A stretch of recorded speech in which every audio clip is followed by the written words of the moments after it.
su hija de 5 meses, como todos los días en esta vivienda, y escondido en los matorrales, la esperaba su expareja, también padre de la menor. Porque no podía, ayudarla.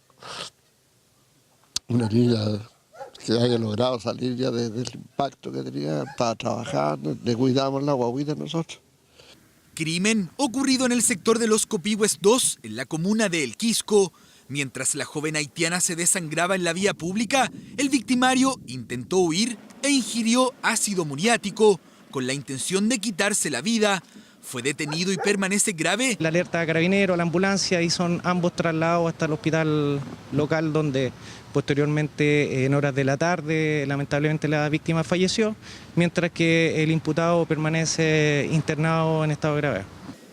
En el centro asistencial, el imputado fue formalizado por el delito de homicidio, episodio de